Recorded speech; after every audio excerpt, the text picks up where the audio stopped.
All right, you degenerates, welcome to the deep dive. Fuck yeah. Today, we're gonna rip the fucking mask off this whole charity bullshit. Let's do it. You know, dropping a few bucks in a donation box and feeling all warm and fuzzy inside. Oh, yeah. Let's cut the crap. Please. It's a whole lot more fucked up and complicated than that. Oh, absolutely. We've got an expert here who's about to drop some serious knowledge bombs about the messed up history and philosophy of giving. Well, if you strip away all the bullshit, charity is basically just helping those in need, no strings attached. Okay. Sounds pretty simple, right? Yeah, like give a homeless dude a sandwich. Problem solved. Right. Easy peasy. But the reality is a whole lot messier. But I'm guessing it ain't that simple. Not even close. Okay. Let's start with the word itself, charity. Okay. It's got roots in Christianity, this whole idea of love, or as the Greeks called it, agape, which means selfless love. Hold up, agrope. Yeah. That sounds like some kind of fucking extinct dinosaur. Are you telling me charity started with Jesus and shit? Well, not exactly. Giving to the needy has been around for centuries across all kinds of cultures. Right. But early Christians really made it a core part of their whole belief system. It was all about caring for the less fortunate, showing compassion and love. So basically, dropping some cash in a donation bucket is like modern-day agape. I guess you could say there's a connection there, but it's gotten way more complex. We've gone from personal acts of giving to these huge institutionalized systems. Right. It kind of makes you wonder if tossing a few bucks in a bucket really captures the true spirit of charity, you know? Yeah, it's like, are we just buying ourselves a guilt-free pass to ignore the real problems? Yeah. But let's back up a bit. You mentioned religion. What's the deal with that? Well, in some religions, giving isn't just a nice thing to do. It's a goddamn obligation. Okay. Like in Judaism, you've got tzedakah, Tzedakah. this concept of righteousness and justice. You're expected to give a portion of your income to those in need. No ifs, ands, or buts. So it's like, pay up, motherfucker, or you're going straight to hell. Right. That's some serious pressure. And then you've got Islam, where zakat is one of the 5 pillars of the faith. Okay. It's a mandatory form of almsgiving, and it's calculated as a percentage of your wealth. Damn, so these religions are like, give till it hurts, bitches. Yeah. But is it all about the cash? Not necessarily. In Islam, there's also sadaqah, Okay. which is voluntary charity. And it can be anything from giving money to simply smiling at someone. Oh, wow.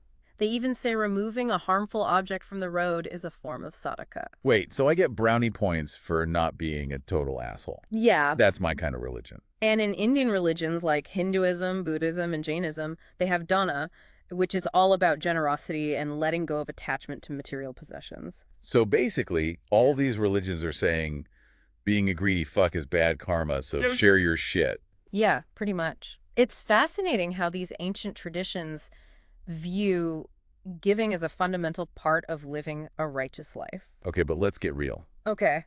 Do people actually buy into this shit? I mean, history's full of greedy bastards hoarding their wealth. It's true, but it's also interesting to look at how charitable practices have evolved over time. For example, in medieval Europe, it was common to give alms to beggars. You know, those poor souls begging on the street. Oh, yeah, like those dudes in those old-timey paintings, all raggedy and holding out their hands. Yeah. Do they have those spare some change signs back then, too? Probably not those exact words, but yeah, the concept was the same. Yeah. And get this, people would even feed the poor at funerals in exchange for prayers for the deceased. Really? Almost like a spiritual bribe, wouldn't you say? Talk about a guilt trip. Yeah. Feed the hungry or your dead grandma will haunt you. Right. But hey, at least someone was getting a meal, right? Right. But this brings up a much bigger and more controversial question. Is charity actually helpful? Or are we just assholes slapping a Band-Aid on much deeper societal problems? Ooh, now we're getting to the good stuff. Let's hear it, expert. Why is charity such a fucked up mess? Well, some pretty brilliant minds have been criticizing charity for centuries. Okay. Like Oscar Wilde, that sassy motherfucker. Oscar Wilde. He said charity is just a way for rich people to feel good about themselves without actually fixing the root causes of inequality. Damn, Wilde spitting fire. Right. So are we all just suckers trying to buy our way into heaven by tossing a few bucks at the poor? The point is, charity can be a way to avoid having to deal with the real systemic issues that create poverty and injustice in the first place. Right. It's easier to throw money at a problem than to actually change the system. Right. And let's not forget about all those shady fucks using charity to dodge taxes. Talk about a scam. That's a whole other can of worms. The point is, the whole concept of charity is more complicated than it seems. Right. It's not always about altruism. Sometimes it's about power, control, and self-interest. So what the fuck are we supposed to do then? Right. Do we just say, fuck it, and stop giving altogether? Well, no. That doesn't seem right either. Not necessarily. There are ways to approach giving more strategically and effectively. Okay. There's a whole movement called effective altruism that's trying to change the... Effective altruism. Yeah. Sounds kind of like a fancy pants way of saying giving smart. Lay it on us. What's the deal with that? It's about using evidence and reason to make sure your charitable giving actually has a real impact. It's not about feeling good. It's about doing the most good possible with your resources. Hold on. Explain that shit like I'm 5. How the hell do you give smart? Think of it like investing. Okay. You wouldn't just throw your money at any random stock, would you? You'd do your research, analyze the market, and try to get the biggest return on your investment. So effective altruism is like charity for people who actually give a shit about results. Exactly. It's about maximizing the impact of your giving. Instead of blindly donating to whatever charity tugs at your heartstrings, you look at their effectiveness, their track record, and their impact on the world. So it's like finding the charities that are actually kicking ass and taking names, not just lining their own pockets. That's the idea. It's about being strategic and thoughtful about where your money goes and making sure it's actually making a difference. Man, this charity shit is a real mindfuck. Okay. All right, we're going to have to take a break here before my brain explodes. Yeah, we've covered a lot of ground. Yeah. From the religious roots of charity to the critiques of its effectiveness and the emergence of alternative approaches like effective altruism. So, you beautiful bastards listening, we've just scratched the surface of this whole charity thing. Yeah, just a bit.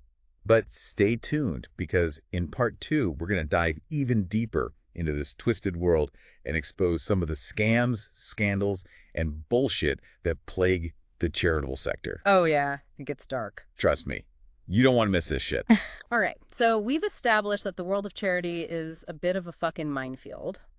But let's get down to the nitty-gritty and look at how this shit plays out in the real world. Yeah, let's stop with the philosophical bullshit and talk about some real-world examples. Hit me with some juicy stories. Okay, so one of the big debates in the charity world is this whole needs-based versus rights-based approach. Some folks think we should just focus on immediate needs, like food, water, shelter, the basics. Well, that seems pretty logical. Give a man a fish, feed him for a day, and all that jazz. But I'm guessing there's a catch? There's always a fucking catch. Okay. The problem is that kind of short-term thinking can actually keep people trapped in poverty. It creates dependency instead of empowering people to break free. So you're saying we should be focusing on giving people the tools to help themselves, not just handouts. Exactly. It's about addressing the root causes of poverty and injustice. Things like income inequality, lack of access to education, systemic discrimination, all that heavy shit. Damn, that's a whole lot bigger than just dropping a few bucks in a donation box. Sounds like a goddamn revolution, not just charity. It kind of is. Yeah. It's about shifting the power dynamic, giving marginalized communities a voice and a real chance to improve their lives. Okay, but let's be real. Revolutions take time. What about the people who are struggling right now? Those who need help today, not in some distant future. That's where things get really tricky. We need both immediate relief and long-term solutions. We can't ignore the suffering that's happening right now, but we also can't just keep slapping Band-Aids on gaping wounds. So it's like a two-pronged attack. Fight the fire while also figuring out how to prevent the whole damn house from burning down in the first place. Exactly. And then there's the whole question of what role the government should play in all of this. Oh yeah, Big Brother, always lurking in the background waiting to fuck things up. Some people believe that the government should be responsible for providing a safety net, ensuring that everyone's basic needs are met. Healthcare, education, housing, that kind of stuff. Like a free ride for everyone. Sounds pretty good to me. But I'm sure some people would cry about socialism or whatever bullshit. You got it. There's a whole other camp who believe that government intervention creates dependency and stifles individual initiative. They think people should pull themselves up by their bootstraps and all that jazz. So it's like this constant tug of war between the nanny state and the every man for himself mentality. Right. Where do you stand on that whole mess? It's a complex issue, and there are valid arguments on both sides. But let's move on to another big player in the charity world, philanthropy. Ah, yes, philanthropy. Rich dudes like Bill Gates throwing their billions around trying to save the world. Is it all it's cracked up to be? Well, philanthropy is more than just billionaires, you know. Oh, It wow. includes all kinds of charitable giving, from individual donations to massive But foundations. isn't it a good thing? Donating millions to fight diseases, supporting the arts, funding education, that's got to be positive. On the surface, sure. But even philanthropy has its critics. Some people argue that it gives wealthy individuals and corporations too much influence over society. Like they're trying to control the world with their cash. I've seen that movie. It's about power dynamics. Who gets to decide which causes are worthy? Whose voices are heard? And is it really democratic to have a small group of elites dictating how resources are allocated? So it's not just about the money. It's about who's holding the purse strings and pulling the strings behind the scenes. That's some deep shit, man. And then there's the argument that philanthropy can actually be a way for the wealthy to avoid paying their fair share of taxes. Those sneaky bastards. Yeah. Using charity to dodge taxes, that's some next level bullshit. The idea is that if everyone paid their fair share in taxes, governments would have more resources to fund social programs, making private charity less necessary. So basically, it's all connected, man. Taxes, philanthropy, government, charity is one big tangled web. And let's not forget about charity fatigue. Charity fatigue. Sounds like something you get after attending too many fundraising galas and listening to rich people pat themselves on the back. It's more than that. It's the feeling of being overwhelmed by constant requests for donations. The endless stream of suffering in the world. It's like, fuck, another earthquake, another famine, another goddamn crisis. How much can one person take? Yeah, I get that. It can be fucking exhausting. It can lead to compassion fatigue, a sense of helplessness, even apathy. Like, what's the point? I can't save everyone. So what do? Just tune it all out and go back to watching Netflix and ignoring the world's problem? Not necessarily. But we need to be mindful of our own limits. We can't save the entire world, but we can make a difference in our own way. Right. Focus on what we can actually control. Pick our battles. And choose our battles wisely. Support causes that resonate with us, donate to organizations we trust, volunteer our time and skills. Okay, that's starting to sound less overwhelming. It's about finding that sweet spot between apathy and burnout, giving what we can where it matters most without losing ourselves in the process.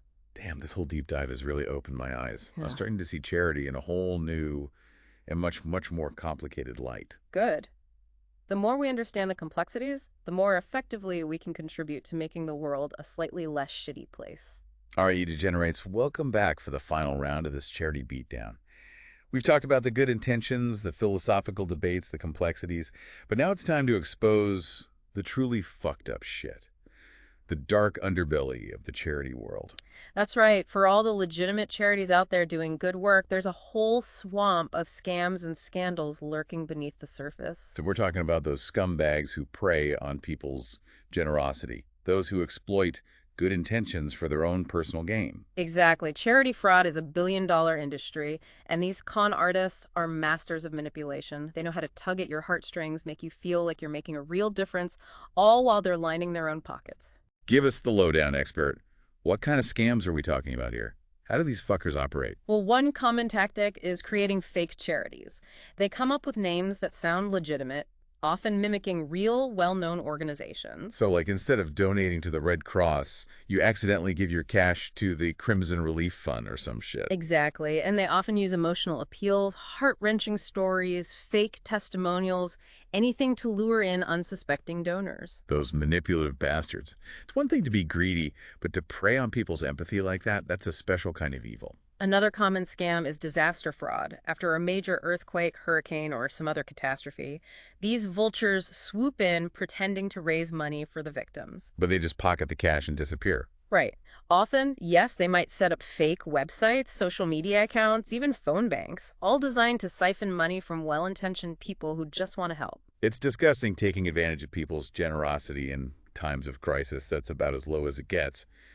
But I'm guessing there are more subtle ways to exploit the system. Oh yeah, plenty. There are charities that spend a ridiculously high percentage of donations on administrative costs and fundraising, leaving very little for the actual cause they're supposed to be supporting. Wait, so you're telling me some of these charities are basically a business with CEOs raking in six-figure salaries while the people they're supposed to be helping are still struggling? Sadly, yes. Some charities become more about self-preservation than serving their mission. They prioritize their own growth and stability over actually helping those in need. What a fucking racket. It's like the whole system is rigged against those who actually need help. It's not always that sinister. Sometimes it's just a matter of mismanagement, incompetence, or lack of transparency, but the result is the same. The money isn't going where it's supposed to go. Okay, so how the hell do we avoid getting scammed? How do we know which charities are legit and which ones are just a bunch of greedy assholes in disguise? That's the million-dollar question, and unfortunately, there's no easy answer. You have to do your homework. Don't just blindly give to any organization that tugs at your heartstrings or sends you a sob story in the mail. So no more impulsive donations after watching those Sarah McLachlan commercials with the sad puppies. Probably a good idea. Take some time to research the charity, check their website, look for their financial statements, see how much they spend on overhead versus program expenses. Okay, that makes sense. But let's be real. Who the hell has time to analyze financial statements?